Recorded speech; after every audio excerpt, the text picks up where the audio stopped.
I kthyer nga emigrimi me synim për të investuar në vendligjin e tij, Martin Markvukaj po përballet me vështirësi të konsiderueshme në fshatin Zagor të Malësisë së Madhe. Ai tregon se mungesa e kushteve bazë si energjia elektrike e çndrueshme, furnizimi me ujë të pijshëm dhe mbështetje financiare e bën jetesën dhe zhvillimin e aktivitetit bujqësor mjaft sfidues. Sipas tij, zgënjimi është i madh kur përballesh me këto pengesa, ndërkohë që ka investuar kursimet e një jete për të ndërtuar diçka në vendin tënd. Jetesa ka qenë për momentin shumë sfiduese për arsye të disave mungesave bazike që mungojnë, që i folme më përpara të fillu të energjia elektrike, të ujë të pijshëm dhe të subvencionet, përsa shteti duhet të subvencionojë banorët. Ajo që është më thelbi i të gjitha këtyre është sepse ti harxhon kursimet e jetës që ke punuar 20 sa vite dhe ma në fundit njesh i zhgënjur sepse çdo gjë që fillon përfundon me zhgënjim dhe pa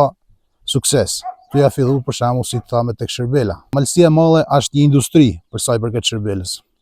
Dhe kjo gjë duhet merret seriozisht, nuk duhet lahet mas dorës. Malësia e Madhe nuk ka vetë Shërbelën, ka lavandën, ka timusin, ka rigonin, ka shumë bime medicinale të tjera.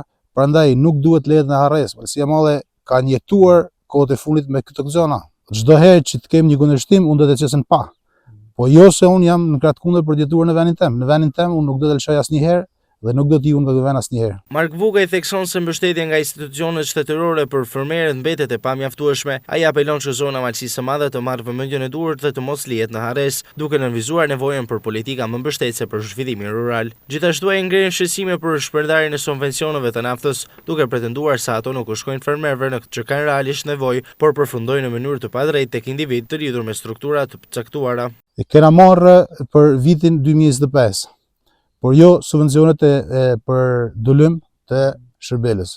Është vështirë, rrugtimi është i vështirë sepse këto aplikojnë shumë vetë, ka shumë minjvendosje të tokat, del edhe problemi si toka ka herë e jotja që ti e punon e ban munin e djersën, e kanë marrë subvencionin njerëz të tjerë, jo ti. Në fund, Martin Markvukaj kërkon më shumë mbështetje konkrete për fermerët, duke theksuar se investimi në vend është i mundur, por kërkon kushte më të favorshme dhe politika të drejta që nxisin zhvillimin e bujqësisë.